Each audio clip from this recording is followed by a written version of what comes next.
F'isem tal-Missier u tal-Iben u tal-Ispiritu Santu. Il-grazzja ta' Sidna Ġesu Kristu l-imħabba talla u l-għaqda fl-Ispiritu Santu tkun magħkom ilkoll. Inġbarna hawnhekk dalgħodu f'dan is-santwarju għażiż tal-Madonna ta' Pino biex niċċelebraw flimkien l-Ewkaristja mqazza. Qabel ma nieħdu sehem fil-quddies ejjew naħalfu ħtijietna u nitolbu maħfra tagħhom.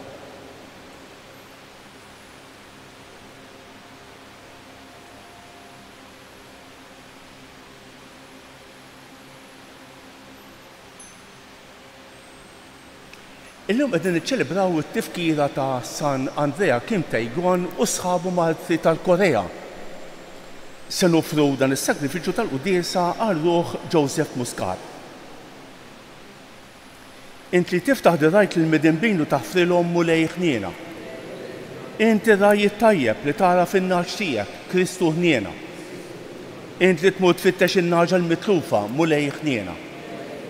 Iħenna rina Alla li jista' kollox. Jaħfrilna dnubietna u jwassalna għal ħajja ta' dejjem. Nitolbu. Imlina mulej bil-ferħ u isma' t-talb li qegħdin nagħmlulek biex inkunu qawwija sal-aħħar fil-fidej bħal Malti San Andrea Kim Tae-gon u sħabu li bqima kbira illum qegħdin nfakru l-jum tal-martirju tagħhom. Bibnek Ġesu Kristu siedna li hu Alla u miegħek jgħix u jisaltan flimkien mal-Ispiritu Santu għal dejjem ta' dejjem. Ħarri mill-ewwel ittra ta' San Pawlu Apostlu lil Timotju. Għażiż, inwissejk quddiem Alla li jagħti l-ħajja l-ħlejja kollha u quddiem Kristu Ġesu li xed u għamel l-istħarrija sabiħa quddiem Ponzu Pilatu, inwissejk biex tħares l-istruzzjonijiet li rċivejt u żżomm ruħek bla teba u bla ħtija sa jum id-dera ta' Sidna Ġesu Kristu li jagħti jurija f'waqta. Dak li juħini u waħdu setani, is-Sultan ta' Slaten u s-Sitt tas-Sidin li hu biss ma jmut qatt u jammar f'dawl li ħadd ma jista' jersak leh u li jebda bniedem qatt ma rah u anqas qatt jista' jarah. Lilu ġeħ u seta għal dejjem ammen.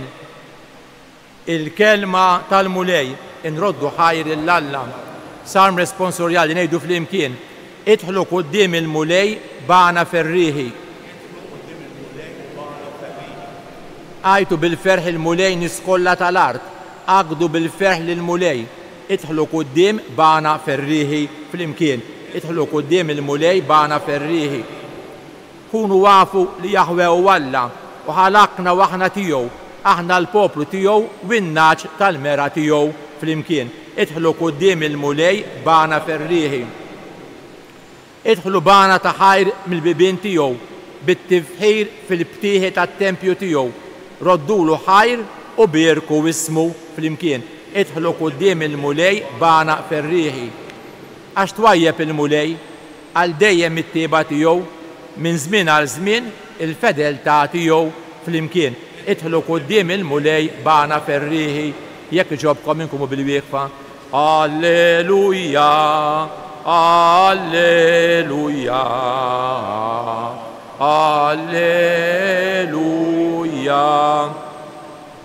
Ħenjin dawk li jisimgħu il-kelma tal-Alla b'qalb tajba u sinċira jożżuha u jagħmlu l-frott billi iżommu sħiħ. Alleluja, alleluja, alleluja.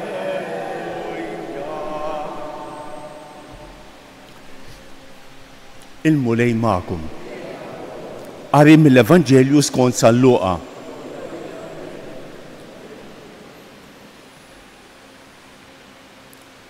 F'dak iż-żmien inġemet kotra kbira ta' nies li kienu ġejjin lejn Ġesu minn kull belt u hu qalilhom din il-parabola. Wieħed bidwi ħareġ xiżra ż-żerrija li kellu. U għaw jiżra xi żerrijat waqgħu mal-mogħdija u ntrifsu. U l-arsafar tal-ajru naqruhom kollha. Oħrajn waqgħu fuq il-blat u nibtu u nixfu għax tira ma kellhomx. Oħrajn waqgħu qalb ix-xewk u x-xewk kibel magħhom u ħonoqhom. oħrajn waqgħu f'ħar tajba u nibtu u għamlu l-frott kull waħda 100. Kif qal dan, refa' leħnu u qal min għandu id-nejn biex jisma' ħajjisma'. Id-disċipli tiegħu staqsew x'kienet din il-parabola u hu qalilhom lilkom ingħata li tarfu l-misteri tas-saltna ta' Alla, iżda l-bqija bil-paraboli biex iħarsu u ma jarawx u jisimgħu u ma jifhmux. Il-parabola mela hija din. Iż-żarrija hija l-kelma ta' Alla. Dawk ta' matul il-mogħdija huma dawk li jisimgħu imbagħad jiġi x-xitan u jaħtfilhom il-kelma minn qalbhom li ma jmurux jemmnu u jisalvaw. Dawk ta' fuq il-blat huma dawk li meta jisimgħu l-kelma jilqgħuha bil-ferħ, iżda billi ma jkollhomx għeruq jemmnu għal ftit ta' żmien u meta jiġi fuqhom it-tiġrib jitilqu. Dawk li jaqgħu qalb ix-xewk huma dawk li jisimgħu iżda aktar il-qudiem l-inkwiet żejjed u l-għana u l-pjaċiri tal-ħajja joħonquhom u l-frott ma jsirx. Imma dawk li jaqgħu f'ħar tajba huma dawk li jisimgħu l-kelma b'qalb tajba u sinċiera, jożżuha u jagħmlu l-frott billi jżommu sħiħ. Il-kelma tal-mulej tifħejr lilek Kristu.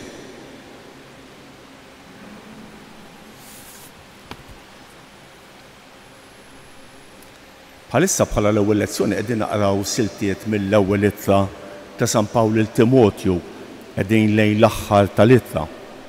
U San Pawl qed iħeġġeġ lil Timotju li kien isqof żagħżugħ biex iżomm sod fil-fidi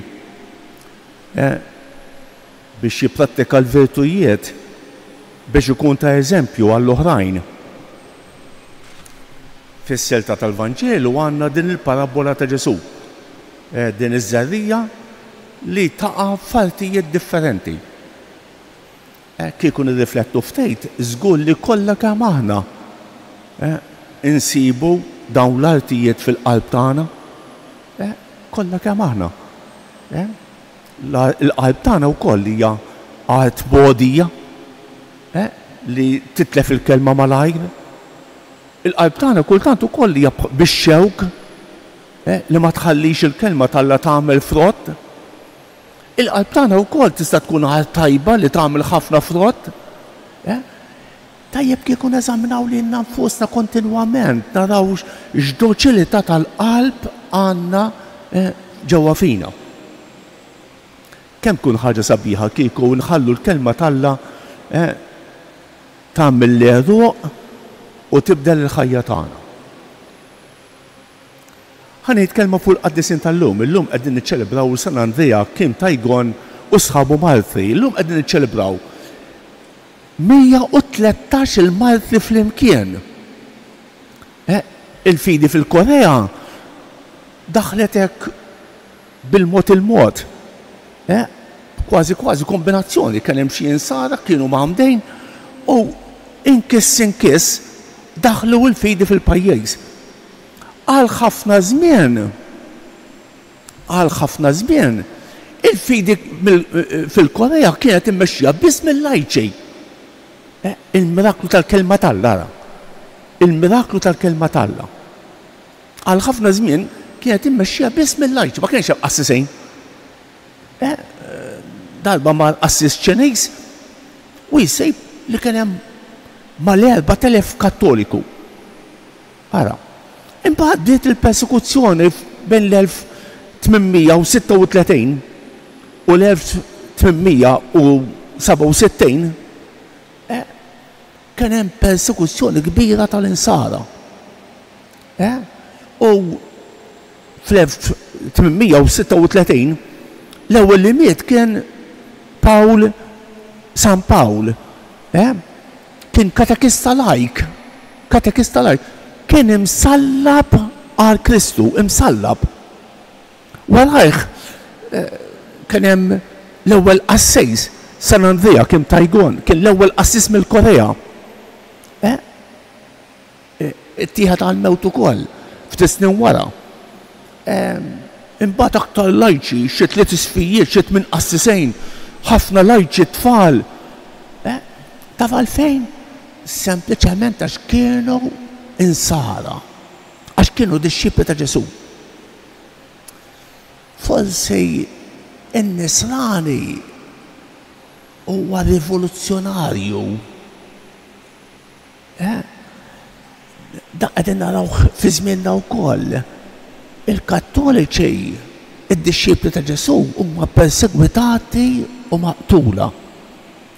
Kemm aħna xoqtina tajba li niġu nisimgħu l-kelma li jieħdu sem fl-Ewkaristija biex ikollna fidi soda li nikkumbattu l-kurrenti ħżiena tas-soċjetà u tad-dinja ta' żmienna.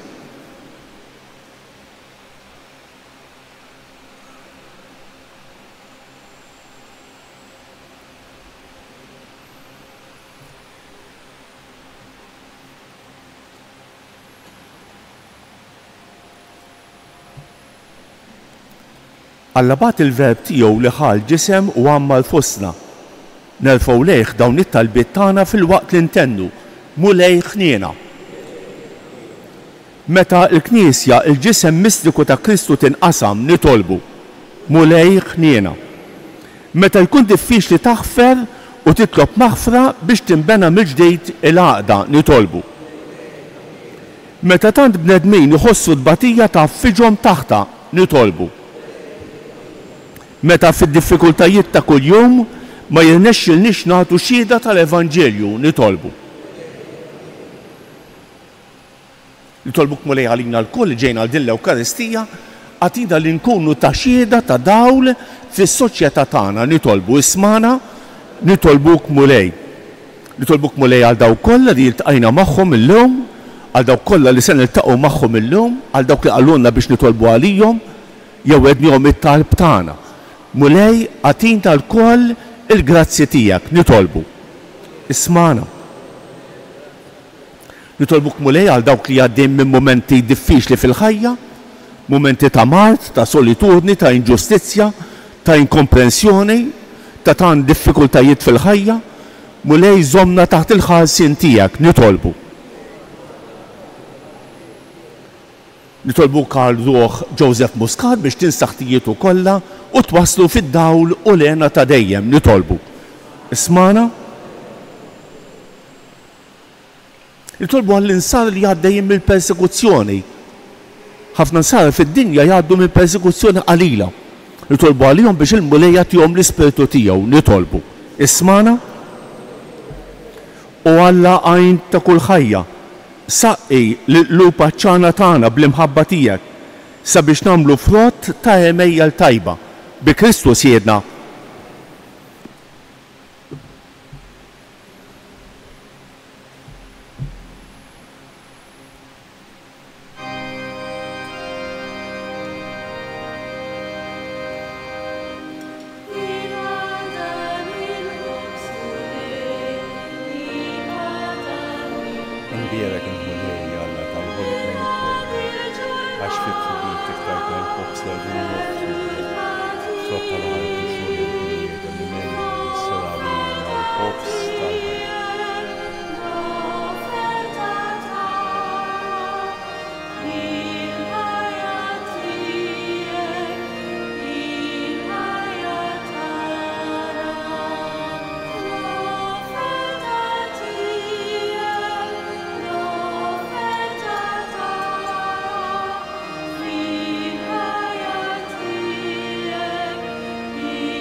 Jitolbu ħuti biex dan is-sagrifiċċju tiegħi u tagħkom ikun joġob l-Alla l-Missier li jista' kollox.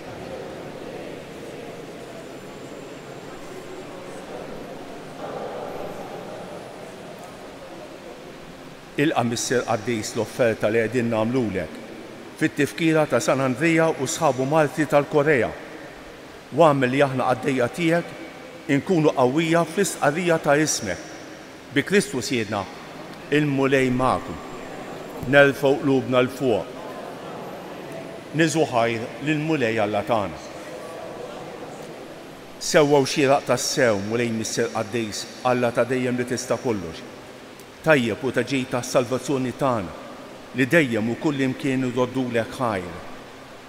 Għal San Andrea u sħabu ħadu l-martirju għall-istqarrija ta' ismek biex bħal Kristu b'demmhom jagħtu xhieda tal-għemejjel tiegħek tal-għaġeb. Meta turi l-qawwa tiegħek fl-aqwa tagħha, sewwa sew fejn hemm iddajjef u ssaħħaħ lil minnu nieqes mill-ħila biex ikun jista' jixhed għalejk bi Kristu Siedna. Għalhekk flimkien mal-qawwiet tas-sema qatt ma nieqfu nfaħruk fuq l-art u bla qiegħda intennu lill-kobol tiegħek. Qaddis, Qaddis, Qaddis, mulej Alla tal-Eżerċitu.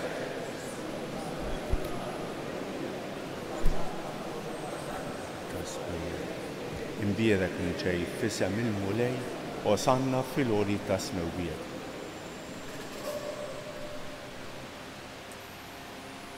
Qaddis tas-sew int mulej, inti lajn ta' kull qdusija.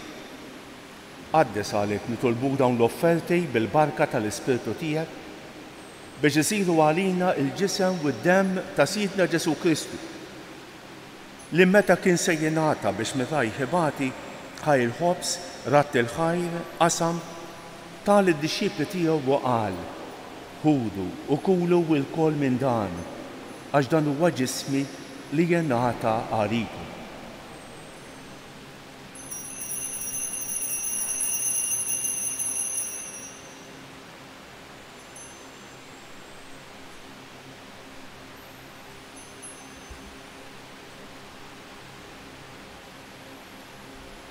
Ekk ukoll wara li klaħaj il-kalċi reġa' ratt il-ħajr tal id-disċipli tiegħu u qal: ħudu u xorbu minnu l-koll, għax dan huwa l-kalċi ta' demmi tal-patt il-ġdid li jibqa' għal dejjem.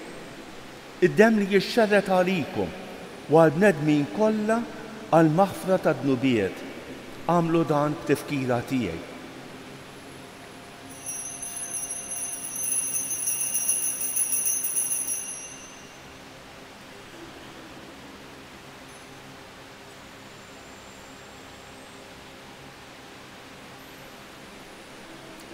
Danu l-misteru tal-fidi jinħabru l-mewt tiegħek mulej.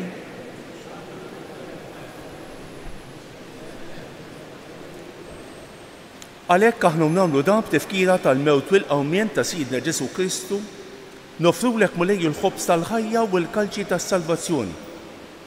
U rradulek ħajra xogħġbok tilqana hawn quddiemek biex naqduk. Miċ-ċikontana nitolbu li l-Ispirtu Santu jaqadna f'ġisem wieħed lilna li nieħdu semm il-ġisem u d-demm ta' Kristu. Ftakar mulej fil-Knisja tiegħek imxerda mad-dinja kollha. U qed taqa' fl-imħabba flimkien mal-Papa Leon, mal-Isqof tagħna Anton u mal-Ministri tiegħek kollha. Ftakar fil-qaddej tiegħek Joseph Muscat li jogħġbok issejjaħlu għal għandek minn din id-dinja.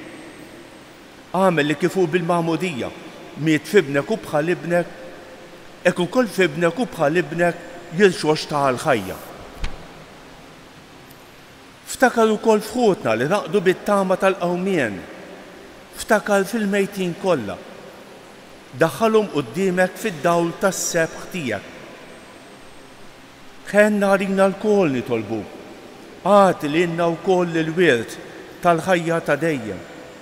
Flimkien mal-Verġni Mqazza u Malla Marija, ma' San Giuseppe, ma' San George Preka, ma' San Andrea Kim Tajgon u sħabu Malti tal-Korea, ma' l-apposti u l-qaddisin kollha li jgħixu fil-ħbiberija tiegħek sa mill-bidu tad-dinja.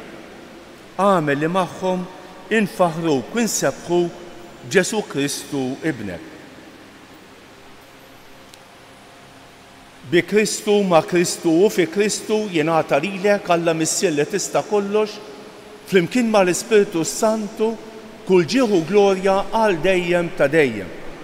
Ejjew nitolbu kif għallimna u ridna nagħmlu li ben Alla għas-salvazzjoni tagħna.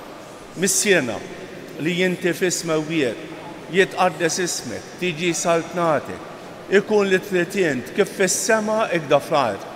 Ħobżna ta' kuljum għatina llum, aħfrinna d-dubietna bħalma nafru lil min hu ħati għalina. La ddaħħalniex fit-tiġrid iżda ħlisna mid-deni. Eħlisna nitolbuk mulej minn kull deni. Għatina fit-tieba u l-ħnina tiegħek il-paċi fi żmienna biex nkunu ħielsa dejjem mid-dnub u imħarsa minn kull inkwiet. Aħna nistennew u nittamaw il-għena u l-miġja tas-Salvatur tagħna Ġesu Kristu. Mulej Ġesu Kristu li qed l-apostli tiegħek inħallilkom isliem, nagħtikom islem tiegħi la tħarrix lejn dnubietna. Iżda ħares lejn il-fidi tal-Knisja tiegħek. Għatija isliem u l-għaqda li inti trid fija. Inti tgħix fis-Saltan għal dejjem ta' dejjem. Il-paċi tal-mulej tkun dejjem magħkom. Għatu il-paċi lil xulxejn.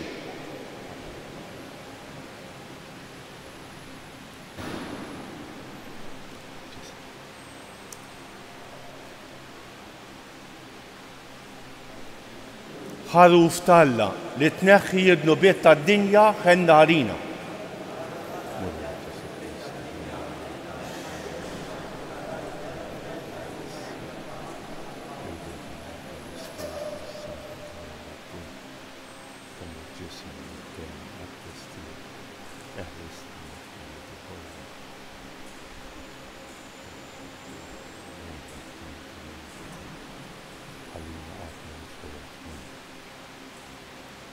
Dan hu l-ħaruf talla, dan hu li jneħħi d-nubiet tad-dinja. Ħejjin dawk li huma mistiedna għall-ikla tal-ħaruf. Li tidħol taħt is-saqaf tiegħi żdejt kelma waħda u ruħi tkun infejqa.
U bil-wieqfa bħala ringrazzjament ta' wara qalbi ngħidu flimkien, ruħ ta' Kristu qaddisni, ġisem ta' Kristu salvani, dem ta' Kristu ħeġġiġni, ilma tal-kustat ta' Kristu aħsilni, passjoni ta' Kristu sabbarni, Ġesu ħanin ismani, fil-pjagi tiegħek aħbini, tħallini qatt ninferet minnek, mill-għadu ħażin ħaresni, fis-sija ta' mewti sejjaħli, ġew waħdanek il-qani, biex mal-anġlu u l-qaddisin tiegħek infaħrek għal dejjem ta' dejjem amen. Nitolbu. U Alla inti tajtna dawl tal-għaġeb fuq il-misterju tas-salib permezz tal-martirju ta' San Andrija kim tejgonu sħabu Marti tal-Korea.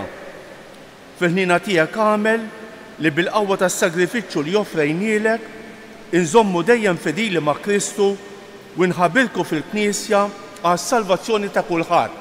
Bi Kristu siedna ħanejdu dawk it-tlieta vamarijiet li talbitna l-Madonna minn dan is-santwarju. Ejjew nofruhom skont intenzjonijiet tagħna u għall-persuni li nixtiequ nitolbu. Sliema għalik Marija, bil-grazzja mimlija l-murejmija kien berkinti fost il-nisa, imbierek il-frott tal-ġuf tiegħek Ġesu.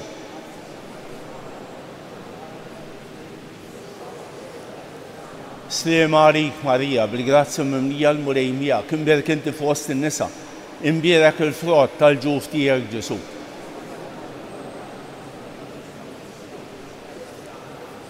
Sliema għalik Marija, bil-grazzja mimlija l-murejmija kien berkinti fost il-nisa, imbierek il-frott tal-ġuf tiegħek Ġesu.